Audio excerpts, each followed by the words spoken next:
The church didn't fall apart because of one man. It collapsed because no one questioned him. The church protected him. The victims paid the price. Robert Tilton was not a small-town pastor hidden behind church walls. He was a national religious celebrity, a polished televangelist whose sermons reached millions of homes across the United States and beyond. Born in 1946 in Texas, Tilton built his public identity around prosperity theology, the belief that God rewards faith with material wealth and physical health. For desperate believers watching from hospital beds, cramped apartments, and struggling households, Tilton did not simply preach hope, he promised results. By the late 1980s and early 1990s, Tilton's program, Success and Life, was airing on hundreds of television stations. His sermons followed a powerful formula. He spoke directly to viewers, often looking straight into the camera, telling them that God knew their struggles, their debts, their illnesses, and their failures.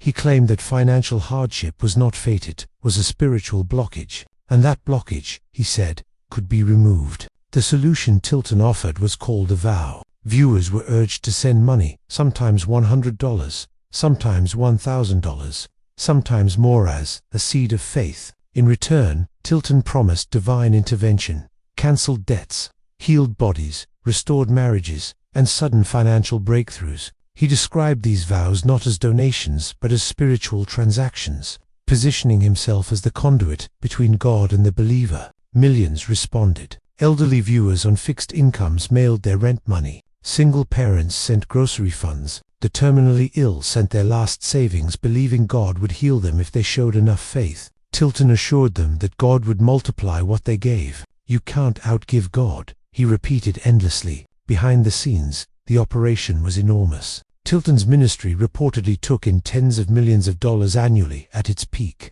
He lived lavishly, owning multiple luxury homes, private jets, and expensive cars. His lifestyle was carefully hidden from the camera. While on television, he presented himself as a humble servant of God. The cracks began to form when former employees and disillusioned followers started asking questions. Viewers were told that Tilton personally prayed over every prayer request sent to the ministry. These requests often came with money enclosed, accompanied by heartbreaking letters detailing illness, debt, and despair. If you follow real stories where faith and power collide, this channel is for you. In 1991, an investigation by ABC News Primetime Live exposed a devastating truth. Reporters gained access to the ministry's prayer processing facilities. Inside, thousands of letters arrived daily. Staff members were instructed to open envelopes, remove the money, and discard the letters themselves. The prayers, the desperate pleas for healing, survival, and salvation were dumped into dumpsters,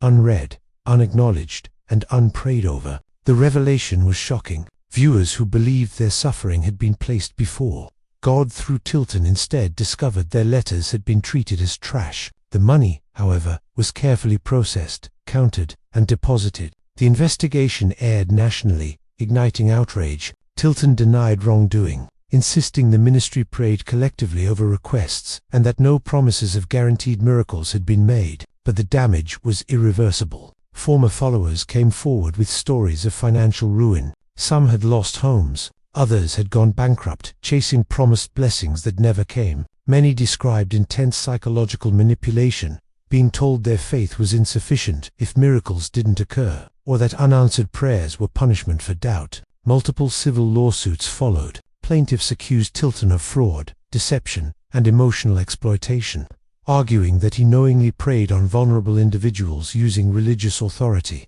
While Tilton avoided criminal conviction, courts forced financial settlements, and television stations began dropping his program. The public image collapsed rapidly. Donations dried up. Broadcast reach shrank. What had once been a booming religious empire crumbled under scrutiny. Yet the aftermath was more complex than simple downfall. Tilton never fully disappeared. In later years, he resurfaced online, maintaining smaller followings and continuing to preach variations of prosperity theology. For critics, this persistence underscored a troubling reality. While the most egregious abuses were exposed, the system that allowed them had never been fully dismantled. Experts analyzing Tilton's case describe it as a textbook example of religious exploitation through media. Unlike traditional congregations, televangelism allowed preachers to reach isolated viewers with no community oversight. The television screen became a confessional, and Tilton became both pastor and authority figure, touchable, unquestioned, and unseen. Psychologists note that Tilton's success relied heavily on hope-based manipulation. He targeted moments of crisis, framing financial giving as the only path to divine rescue. When miracles failed to materialize, blame shifted to the believer, not the preacher. This preserved Tilton's authority while deepening followers' shame and dependence. For many former followers, the emotional damage lasted longer than the financial loss. Survivors describe a lingering distrust of faith, authority, and even personal intuition. Some walked away from religion entirely. Others struggled for years to reconcile belief with betrayal. Robert Tilton's story is not defined by a single illegal act, but by a pattern of systematic deception that thrived in the gray space between religion and commerce. He did not force money from his followers. He convinced them that giving was the only way God would listen. That distinction allowed his ministry to flourish and nearly allowed it to escape accountability. Today, Tilton's name stands as a warning. His rise and fall exposed how easily faith can be monetized, how charisma can override skepticism, and how desperation can be weaponized by those claiming divine authority. It revealed that religious crime does not always involve physical violence. Sometimes, the damage is quieter, measured in emptied bank accounts, shattered faith, and prayers left unanswered in a dumpster. Robert Tilton preached heaven. What many followers received instead was loss, silence, and the realization that the voice promising miracles was never listening at all. What part of this case shocked you the most? Would you have escaped or fallen into the trap? Let me know in the comments.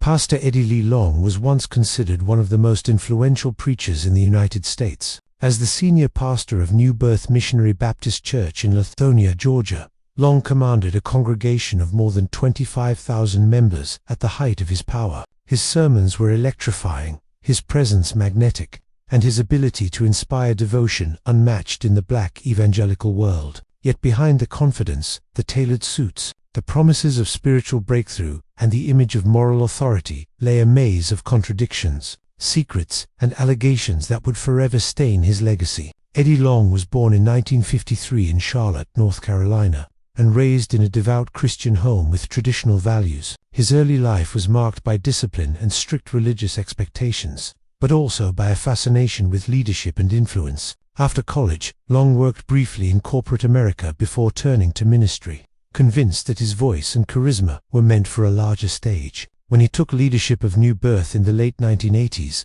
the church had only a few hundred members. Within a decade, it grew into one of the largest megachurches in the United States, becoming a pillar of prosperity, preaching, and evangelical culture. Long's sermons focused on personal success, divine favor, and overcoming adversity through faith. His congregation adored him, and New Birth became a powerhouse that hosted political leaders, celebrities, and global religious figures. The church expanded its campus, launched ministries for youth, families, and outreach, and built a reputation as a vibrant spiritual center. But it was the pastor's personal image, fit, eloquent, always poised, that made him a star. He famously referred to himself as God's man, and many believed he embodied strength, integrity, and divine authority. Despite the praise, some observers noticed early signs of contradictions behind Long's public facade. He was outspoken against homosexuality, regularly preaching that sexual purity was mandatory for believers and that deviating from biblical norms was sinful.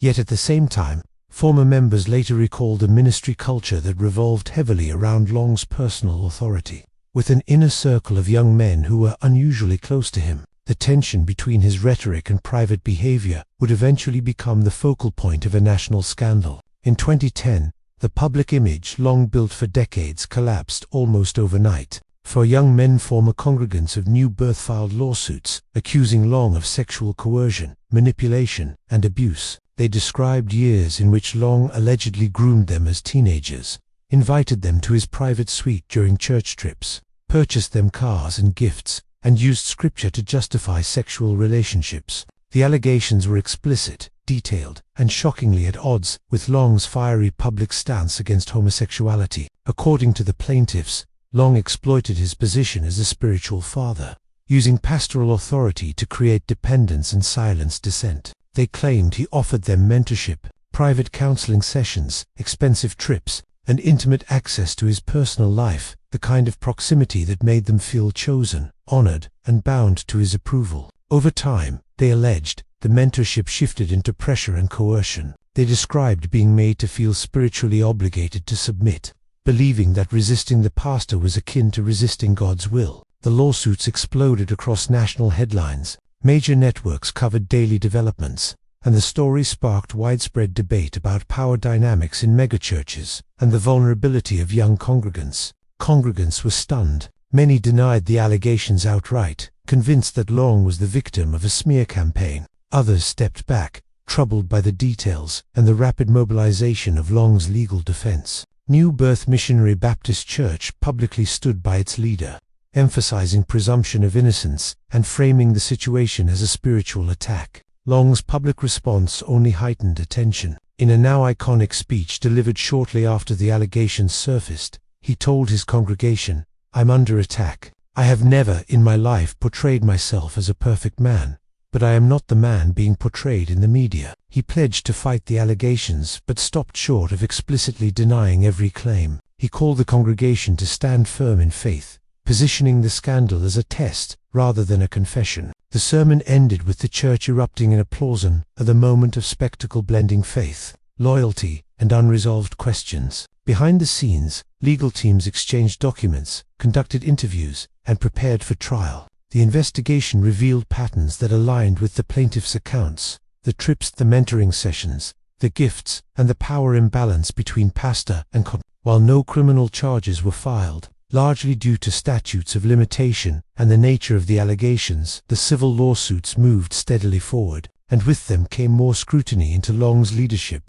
finances, and the culture of the church he built. In 2011, after months of legal negotiation, Long and the plaintiffs reached a confidential settlement, believed to be worth several $1 million. The settlement included no public admission of guilt, but for many observers, the resolution spoke volumes. Long took a temporary sabbatical from leadership, leaving the congregation without clear answers. The community was fractured, some feeling betrayed, others still loyal, others simply exhausted by the months of turmoil. New Birth Missionary Baptist Church also faced internal consequences. Membership declined, donations fell, ministries slowed. A megachurch that once symbolized unity and divine blessing now found itself grappling with distrust, division, and the long-term fallout of a leader's alleged misconduct. Many reflected on the dangerous power that charismatic figures can hold, especially in religious spaces where spiritual authority often shields leaders from accountability. Long eventually returned to the pulpit,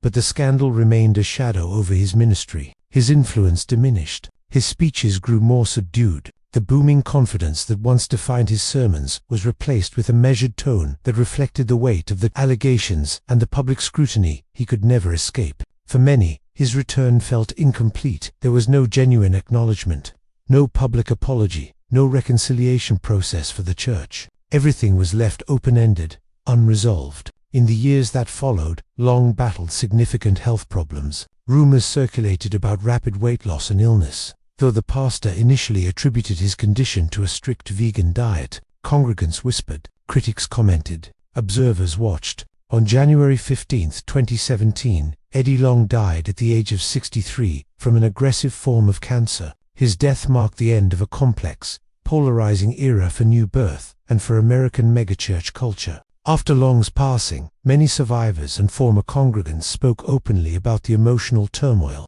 confusion, and trauma they experienced. Some described years of wrestling with guilt, shame, and spiritual disillusionment. Others criticized the church for remaining protective of Long rather than prioritizing victims. The story raised broader questions about how institutions, particularly religious ones, handle allegations of misconduct against powerful leaders. For New Birth Missionary Baptist Church, recovery has been slow. Leaders who succeeded Long have worked to rebuild trust, emphasizing transparency, community care, and healing. Yet the shadow of Long's legacy remains, serving as both a warning and a reminder of what can happen when power is left unchecked in spiritual environments. The story of Eddie Long is not simply a scandal. It is a profound exploration of trust, influence, vulnerability, and the hidden dangers within charismatic leadership. Many believed he was chosen by God, anointed to lead thousands into spiritual growth and moral purpose. Instead, the allegations revealed a man who may have used scripture,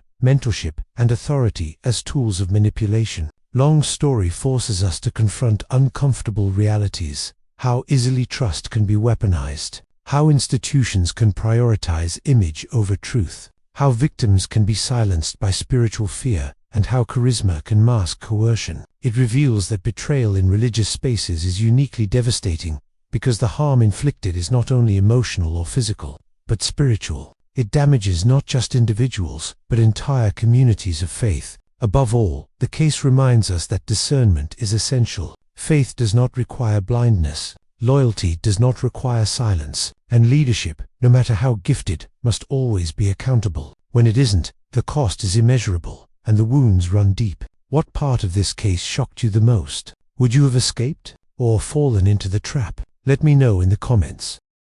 Pastor Frank Houston was once regarded as one of the founding giants of modern Pentecostal Christianity in the Southern Hemisphere. Born in New Zealand in 1922, Houston built a reputation as a gifted preacher, a spiritual pioneer, and a man uniquely capable of inspiring religious fervor in the hearts of thousands. He founded the Sydney Christian Life Centre, later becoming a cornerstone figure behind what would eventually be known globally as Hillsong Church, one of the most influential megachurch movements of the modern era. To the world, he was the image of faithfulness, eloquent, passionate, divinely guided. But behind the accolades, sermons, and charismatic leadership lived a hidden truth: decades of child sexual abuse that remained buried until long after the damage had been done. For many years, Frank Houston commanded unwavering respect. Congregants viewed him not only as a preacher, but as a spiritual father, a man blessed with divine authority. His style was warm, personal, and emotionally charged.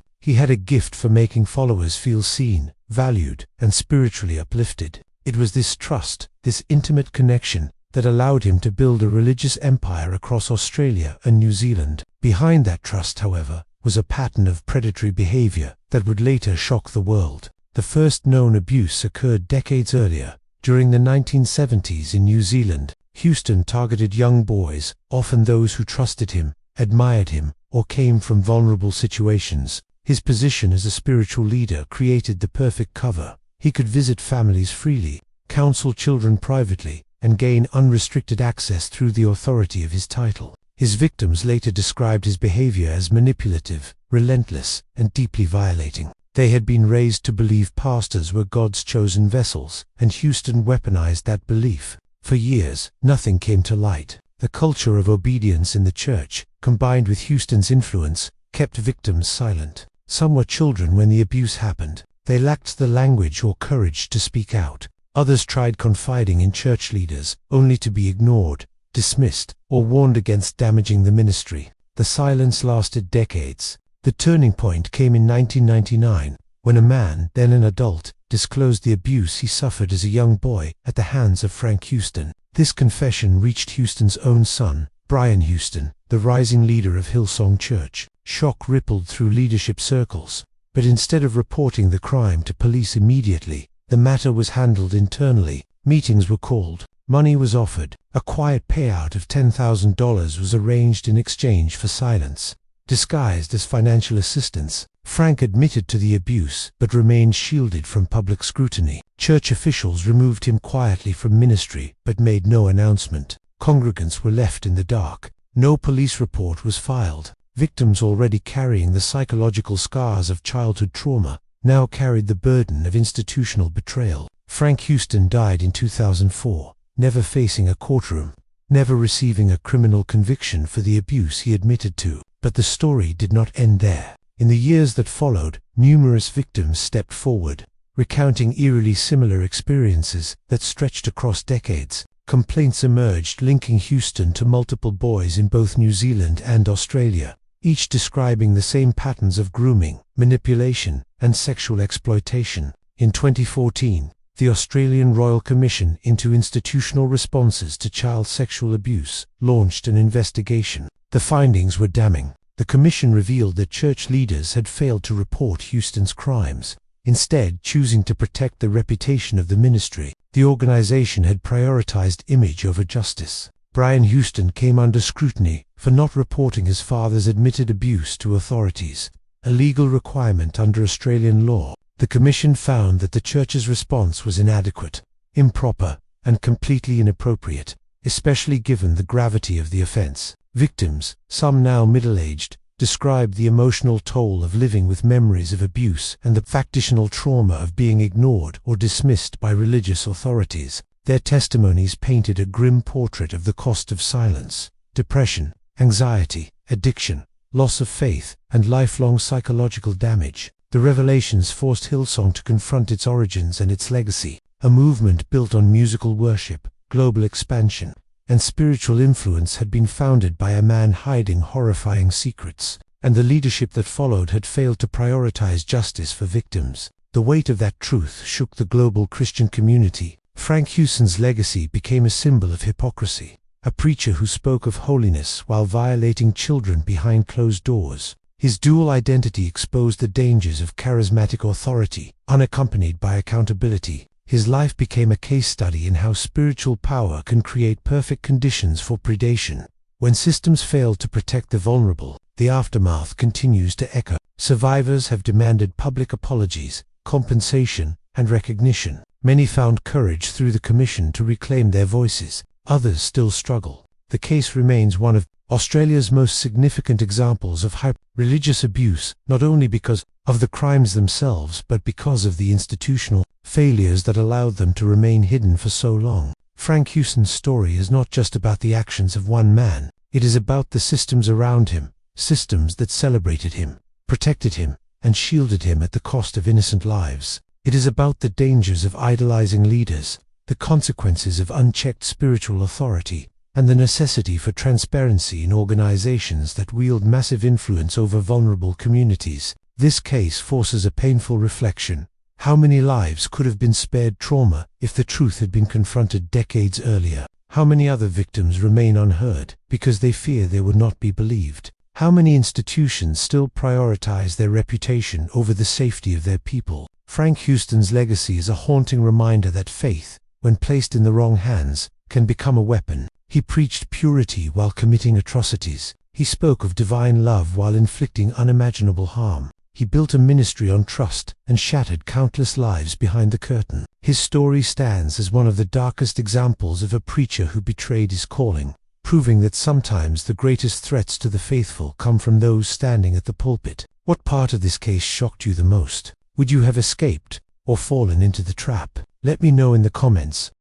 Gerald Sherwood was not the kind of pastor most people pictured when they imagined a small-town preacher. Tall, soft-spoken, and almost disarmingly calm, he projected an air of humility that won people over instantly. In Lake County, Florida, Sherwood had gradually built a reputation as a deeply devoted man of God, a pastor who prayed with the sick, helped troubled teens, and offered support to single mothers and struggling families. His sermons emphasized compassion, community, and forgiveness. To the people who filled the folded metal chairs inside his rented storefront church, he appeared to be someone who had chosen the ministry out of love, not ambition. But behind the soft voice and warm smiles lay years of manipulation, psychological abuse, and criminal behavior that eventually unraveled in one of the most disturbing pastoral scandals in Florida's recent history. Sherwood's church began small, just a handful of families meeting in a local community hall. Over time, he cultivated an image of accessibility that drew people in. He visited congregants after work, stayed late to pray with those dealing with grief, and offered counseling sessions for children and teenagers who felt lost or misunderstood. Many parents trusted him immediately, believing he genuinely cared for their kids. For them, he was the pastor who remembered birthdays, prayed over report cards, and sat beside hospital beds during emergencies. It was this carefully built reputation that gave Sherwood access to vulnerable people, access he would later exploit in ways that shattered families and left deep trauma in its wake. The first signs that something was wrong were subtle. Some parents later recalled how Sherwood seemed to form unusually close relationships with teenage girls in the congregation. He offered counseling sessions that took place behind locked doors. He insisted on private conversations for spiritual healing. He told parents that their daughters were struggling spiritually and needed extra guidance. For a long time, no one suspected anything sinister. Sherwood had successfully conditioned his congregation to view him as a man who went above and beyond in his ministry, someone who genuinely cared for the youth in his community. But beneath the surface, Sherwood's behavior grew more predatory and manipulative. He began isolating certain girls, telling them they were chosen by God for special spiritual responsibilities. He framed obedience to him as obedience to God. His words became weapons disguised as prophecy, using scripture to justify increasingly invasive personal interactions. Survivors later described how he created emotional dependence, convincing them that only he understood their struggles and only he could guide their souls toward salvation. One teenager eventually confided in a friend about Sherwood's behavior. That friend, frightened and unsure, told her parents, but when the parents confronted Sherwood, he reacted with hurt disbelief, insisting the girl was confused, troubled, or under spiritual attack. Using his influence, he framed himself as the victim of a cruel rumor. Many congregants believed him. Some even began ostracizing the girl's family, accusing them of attempting to destroy a man of God's reputation. This reaction silenced other victims, who feared that speaking out would only bring them shame and condemnation. Sherwood's control depended on this silence and manipulating both trust and fear. However, Sherwood's facade began to crumble when a second family approached law enforcement after their daughter revealed similar abuse. Unlike the first family, these parents went straight to the authorities. Detectives began quietly interviewing families connected to the church, and slowly, more young women came forward. Each story echoed similar patterns: private meetings, spiritual manipulation, emotional grooming, and violations disguised as counseling or deliverance ministries. The consistency of the testimonies made it impossible to dismiss them as misunderstandings or exaggerations. Once investigators obtained enough evidence, they executed a search warrant on the church and Sherwood's home. Inside, they discovered journals, recorded counseling sessions, and personal correspondence that corroborated the victim's claims. The material revealed a chilling pattern. Sherwood had not simply fallen into misconduct, but had carefully constructed a system of manipulation designed to hide his predatory behavior behind religious language and pastoral authority. When Sherwood was arrested, the news devastated the community. Parents who had once praised him as a guiding light felt betrayed. Those who had defended him against the first allegations were forced to confront the fact that they had unknowingly enabled his actions. Some of the most painful moments came during the trial. When victims testified about the spiritual and emotional manipulation they endured, many described how Sherwood used scripture to justify his actions, twisting Bible verses to imply that obedience to him was part of their religious duty. The betrayal of trust cut deeper because he had not only violated their bodies but had used their faith against them. Sherwood's attorney attempted to argue that the encounters were consensual or exaggerated, but prosecutors presented extensive evidence showing grooming, coercion, and emotional abuse. The testimonies from multiple victims painted a clear picture of a pastor who used his authority to exploit the vulnerable. Ultimately, Sherwood was convicted on multiple counts, including sexual battery, exploitation of a minor, and child molestation. He was sentenced to decades in prison, ensuring he would never again hold a position of authority over young people. For the survivors, healing would take years. Many struggled with guilt, shame, confusion, and loss of faith. Some found it difficult to trust any spiritual leaders again. Parents grappled with regret for having trusted Sherwood so deeply. The emotional aftermath extended far beyond the courtroom. The community was forced to redefine itself in the wake of the scandal. The church dissolved, families moved away, and friendships fractured under the weight of betrayal. Experts later examined Sherwood's case as an example of how religious authority can be weaponized to groom and control victims. His calm demeanor and spiritual language masked a deliberate pattern of manipulation that exploited emotional vulnerability. The case highlighted the need for oversight in small independent churches, many of which operate without denominational accountability or external supervision. Sherwood's story remains a deeply unsettling reminder of how easily trust can be manipulated. When religious authority goes unchecked, a man who once preached about purity and spiritual protection had used the very foundations of faith to deceive and violate the people he was supposed to shepherd. His legacy is not one of spiritual leadership, but of profound exploitation. A pastor who traded his calling for control, and in doing so, shattered the lives of those who believed in him. What part of this case shocked you the most? Would you have escaped or fallen into the trap? Let me know in the comments. Pastor George Gibney was not always a man of the cloth. Before he ever stepped into a church pulpit, he was known across Ireland as one of the nation's most celebrated swimming coaches, a man entrusted with shaping young athletes, guiding hopeful teenagers toward Olympic dreams, and representing Ireland on the international stage. Born in Dublin in 1947, Gibney exuded charisma, discipline, and an authoritative presence that made parents feel safe in trusting their children to him. Yet behind the whistle, the stopwatch, and the gentle reassurance of mentorship lay a darkness that remained concealed for decades. Throughout the 1980s and early 1990s, Gibney trained some of Ireland's top swimmers, earning national praise and public admiration. But beneath the surface, swimmers, most of them minors, were enduring abuse that would not be fully revealed until years later. Gibney used his position of authority to control, manipulate, and terrify his victims, often under the guise of strict coaching discipline or personal development.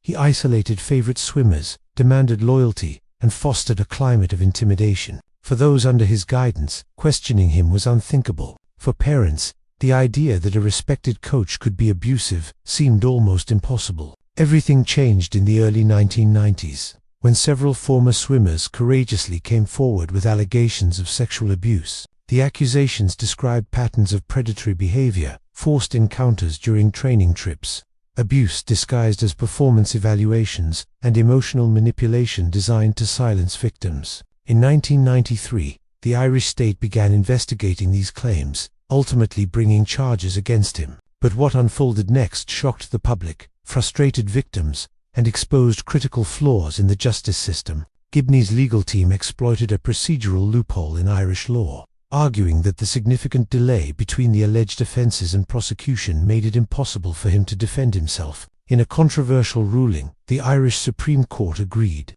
The indictment was quashed, and the case collapsed not because the allegations lacked credibility, but because the court believed he could not receive a fair trial due to the time that had passed. For survivors, the ruling was devastating. The legal system they trusted had allowed the man they accused to walk free. Public outcry followed, as the decision was seen as an example of procedural technicality overshadowing justice. Calls for reform echoed across Ireland, but for Gibney, the ruling provided more than acquittal. It gave him freedom, anonymity, and the opportunity to rebuild his life far from the accusations. Instead of remaining in Ireland, Gibney disappeared. In the mid-90s, he quietly immigrated to the United States with assistance from connections within religious and athletic networks. There, he reinvented himself not as a coach, but as a pastor and church volunteer, inserting himself into new communities where people had no knowledge of his past. In places like Colorado, California, and eventually Florida, he blended into church life, sometimes taking roles related to youth involvement, community prayer, or counseling. His reinvention succeeded largely because American churches and institutions had no access to his sealed Irish case file, and background checks revealed nothing. For nearly 2 decades, Gibney lived quietly in American suburbs, attending church regularly, joining Bible study groups, and positioning himself as a man of faith, seeking spiritual service. For survivors back home in Ireland, his disappearance felt like a knife wound reopened every day, a reminder that a man accused by multiple victims could simply slip into another life and evade consequences. Victims and advocates began pressing governments, journalists, and law enforcement agencies to track him down. Their efforts paid off in 2015, when an investigative team uncovered that Gibney was living in Florida and active in local church circles. The revelation triggered outrage in both Ireland and the United States.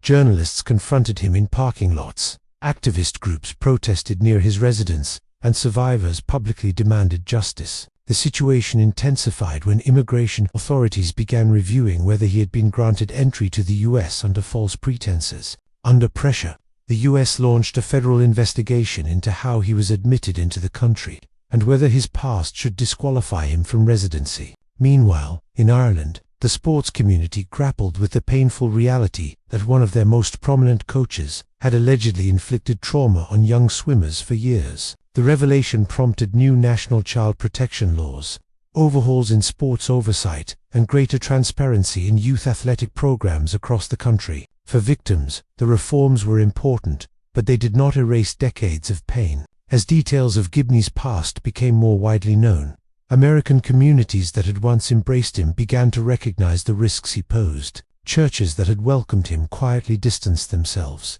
Members expressed shock and betrayal, and parents who had interacted with him questioned how someone with such a history could have been allowed near youth programs. Too many. It felt like a chilling example of how charisma and religious involvement can be used to conceal disturbing truths. Despite international pressure, multiple investigations, and extensive media scrutiny, Gibney has never faced criminal conviction for the allegations made against him. Legal barriers, jurisdiction issues, and timing have shielded him from prosecution. Yet the absence of a conviction has not silenced victim testimonies, nor diminished the weight of their stories. They have spoken publicly, sometimes on national television, sometimes through private interviews, with courage and clarity, ensuring that the truth of their experiences could no longer be hidden. Survivor advocacy groups in Ireland and the US have used Gibney's case as a rallying cry to reform how institutions handle sexual abuse allegations, emphasizing the need for accountability, mandatory reporting, and cross-border cooperation. His case also sparked intense debates about how individuals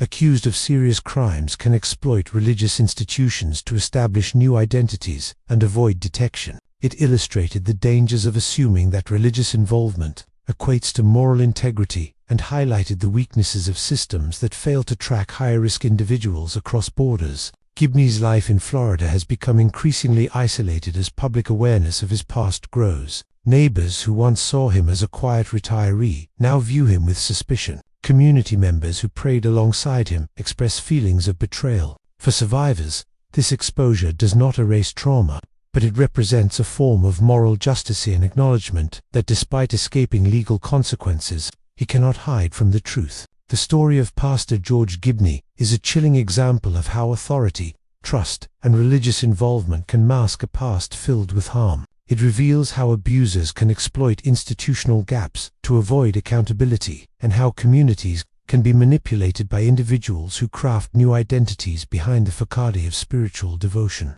For survivors, the battle for justice continues not through courtrooms, but through speaking out, demanding transparency, and ensuring the world remembers what happened. Gibney's case exposes a difficult but necessary truth. Predators often seek roles that allow access to the vulnerable, and without vigilance, oversight, and a willingness to question even the most respected figures, history can repeat itself. His story is both a warning and a call for reform across sports, churches, and all institutions that shape the lives of young people. While he may have evaded prison, the legacy of his actions continues to echo through the voices of those he harmed, reminding the world that truth has a way of resurfacing, even decades after the crimes were committed. What part of this case shocked you the most? Would you have escaped, or fallen into the trap? Let me know in the comments.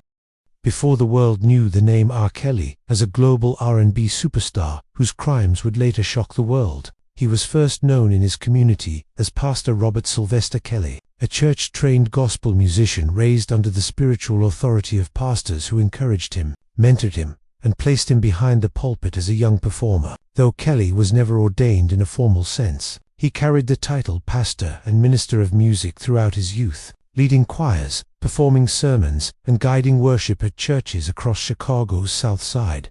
To many, he was a young man touched by God, someone whose talent came directly from heaven. But decades later, the public would learn that behind the music, behind the church upbringing, and behind the praise from clergy, Kelly had become one of the most notorious predators in modern American history, a man who used his spiritual reputation and community trust to hide escalating patterns of sexual abuse, manipulation, and psychological control. Robert Sylvester Kelly was born in 1967 in Chicago, Illinois, and from an early age, the church became the center of his life. His mother, Joanne Kelly, brought him to services every week. He sang in the choir, played piano during worship, helped with youth services, and delivered music that moved congregants to tears. Church leaders quickly saw his talent. They called him blessed, anointed, chosen. They placed him in leadership positions that gave him spiritual authority despite his young age. Church members remembered him as a spoken, polite young man whose voice seemed capable of lifting a congregation into emotional catharsis. But beneath that carefully cultivated church image,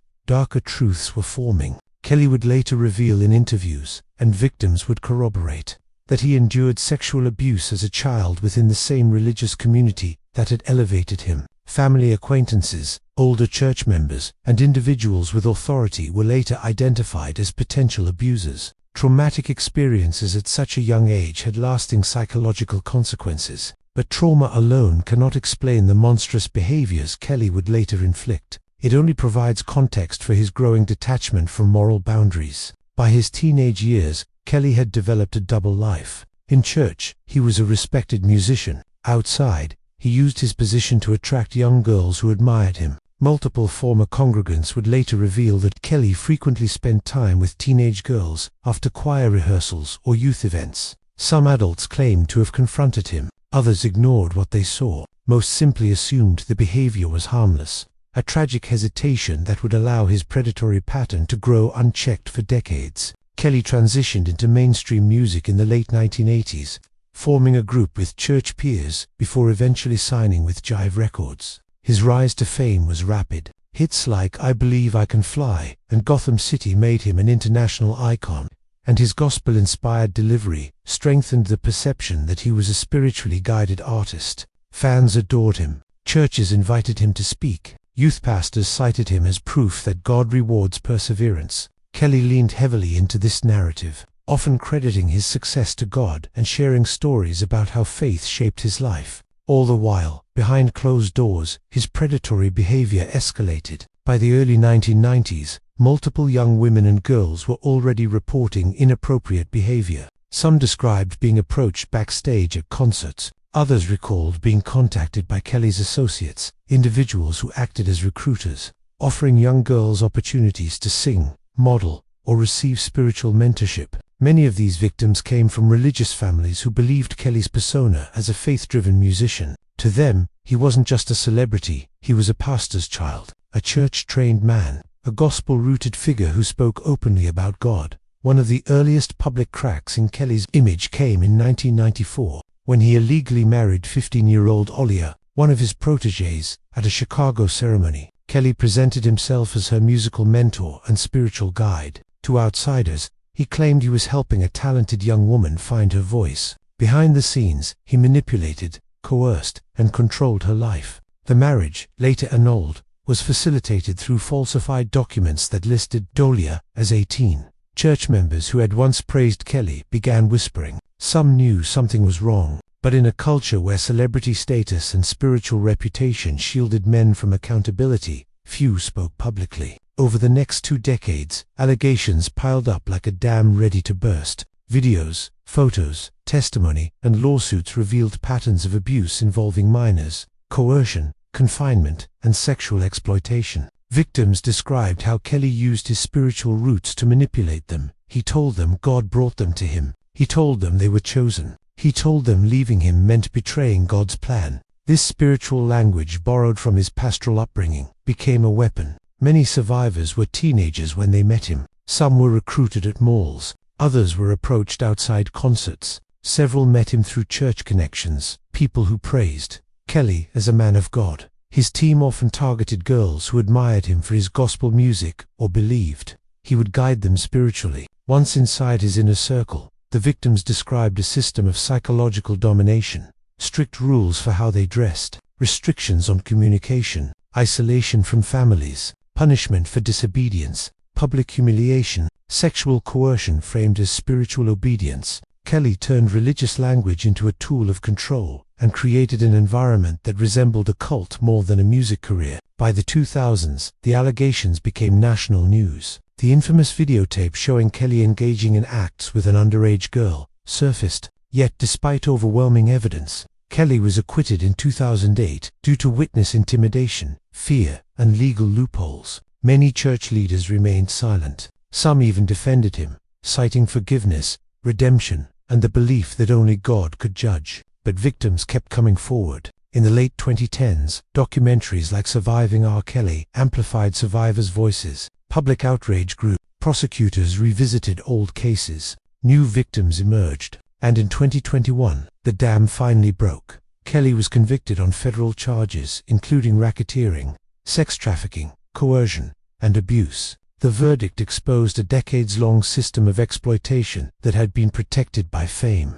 money, and the lingering perception that Kelly was a God-touched figure rather than a predator. The courtroom testimonies painted a devastating picture. Young women deprived of autonomy, manipulated emotionally and spiritually, and trapped in environments where Kelly dictated every aspect of their lives. Many described long-lasting trauma, anxiety, depression, loss of trust in religious institutions, and deep spiritual wounds. They spoke about how Kelly used his church background to gain parents' trust, sometimes even interacting with families as though he were a spiritual mentor. Kelly was sentenced to 30 years in federal prison, marking one of the most significant convictions of a public figure for long-term sexual violence in modern U.S. history.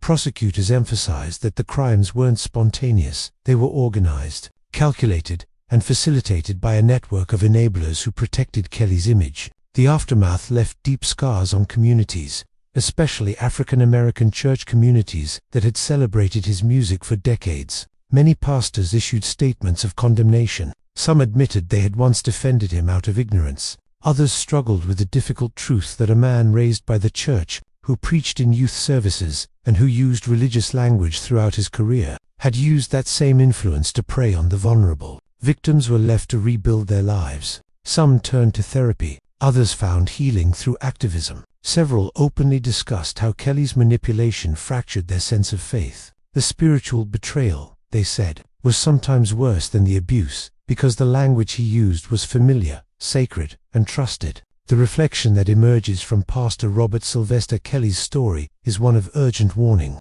When a leader, religious or not, relies on charisma over accountability, and when spiritual language is used to manipulate instead of uplift, the consequences can be catastrophic. Kelly's church upbringing provided him early trust, early authority, and early access to vulnerable youth. The very institution that shaped him gave him tools he later weaponized. It is a sobering reminder that faith, without oversight, transparency, and safeguards, can be dangerously misused. Kelly's legacy is not just a celebrity scandal. It is a heartbreaking example of how spiritual grooming can operate behind the facade of music, fame, and church leadership. His story forces communities to ask difficult questions.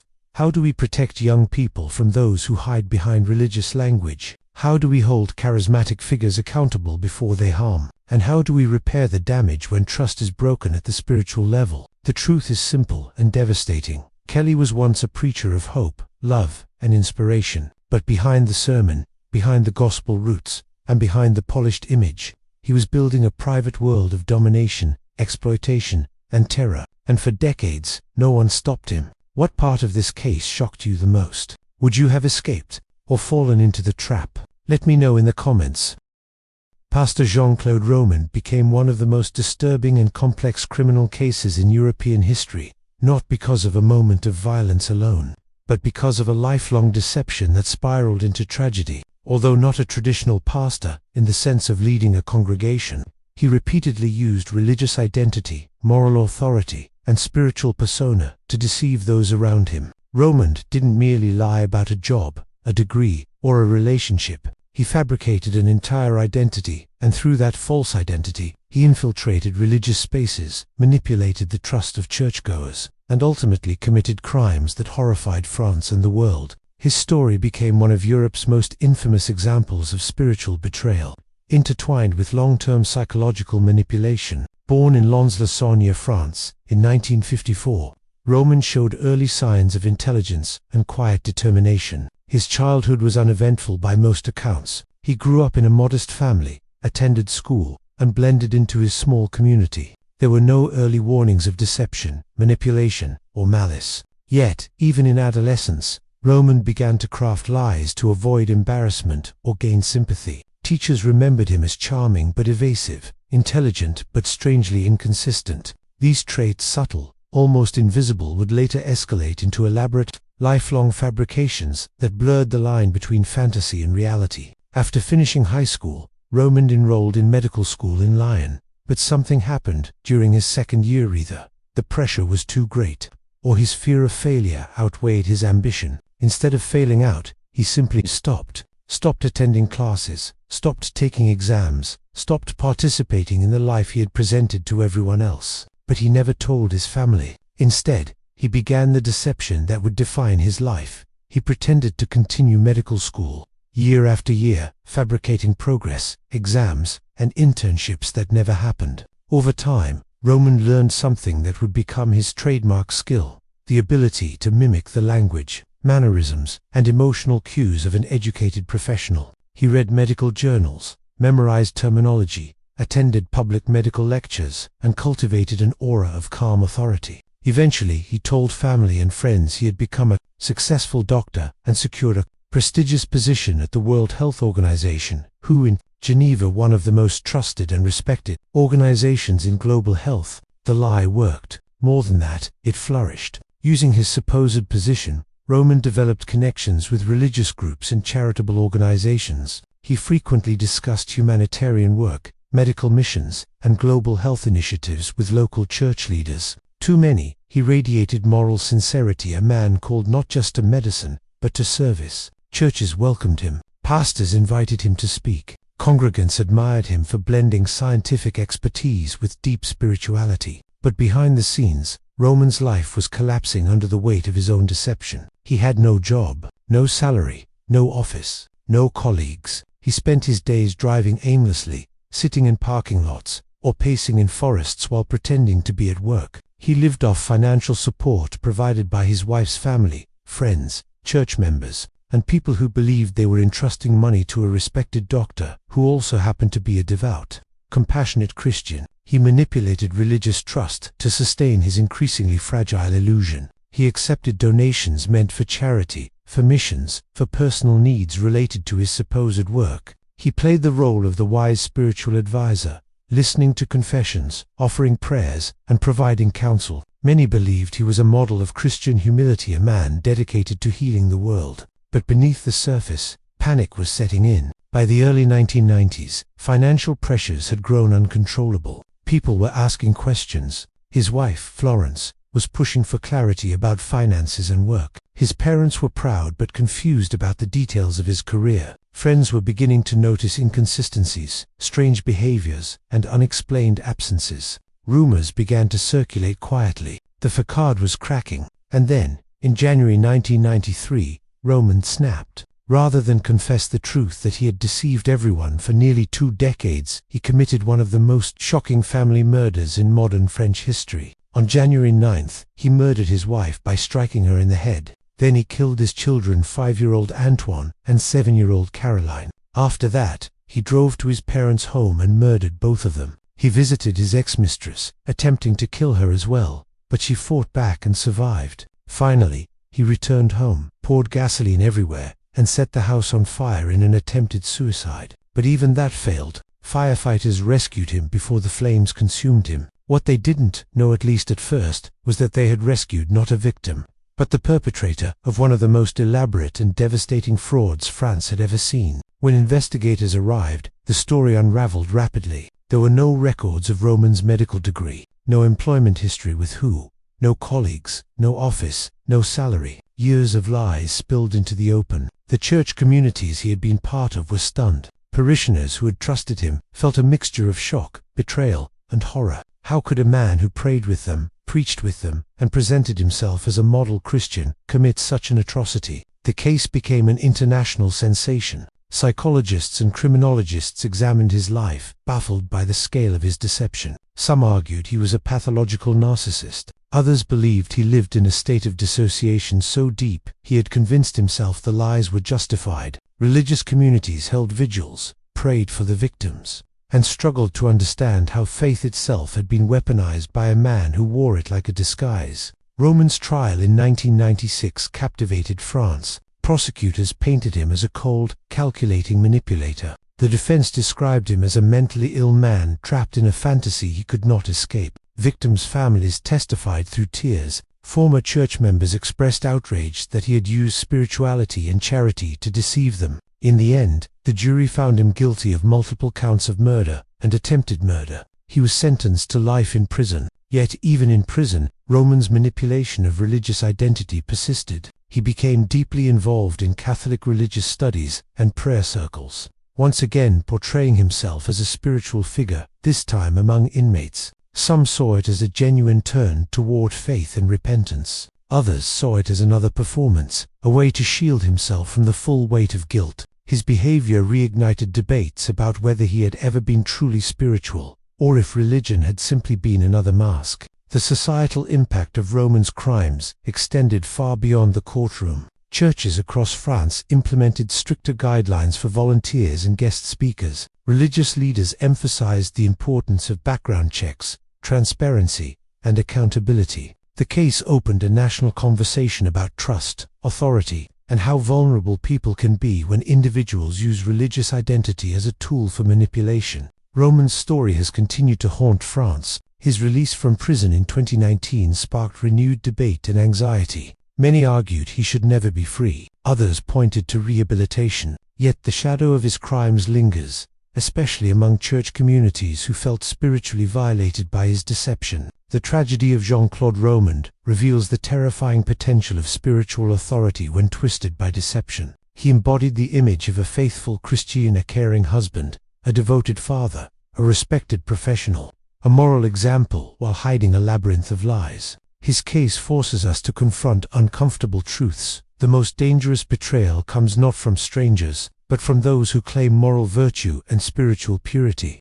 In the end, Roman's life is a reminder that religious identity can be used as both a shield and a weapon. He fooled congregations, friends, and his own family by cloaking himself in the language of faith. And when the illusion could no longer hold, the collapse was catastrophic. He was never the doctor he claimed to be. He was never the man of faith he pretended to be. He was a predator of trust, hiding behind prayer. The stories you've seen today expose a chilling reality. The very individuals entrusted with guiding faith, morality, and community can sometimes betray the sacred trust placed in them. From hidden sins to blatant exploitation, these preachers turned positions of spiritual authority into tools for personal gain, manipulation, and harm. Faith is meant to inspire, protect, and uplift, but when leadership is corrupted, the consequences are profound and lasting. Subscribe to continue uncovering the hidden truths behind those who wield spiritual influence. Like this video if these cases opened your eyes to the dangers of blind trust, and share to alert others to the warning signs of those who may betray their calling.